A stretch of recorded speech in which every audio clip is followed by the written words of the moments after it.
tiny animals must find their way in this vast sea of sand. The Namaqua Chameleon. About the size of your hand. He doesn't seem quite so well adapted to life in the dunes as other little creatures here. A shovel-snouted lizard, only a quarter the size, can race across 3 meters of hot sand in a single second.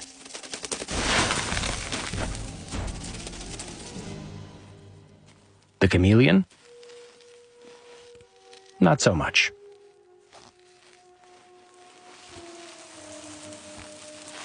His feet are designed to grasp branches, not sand.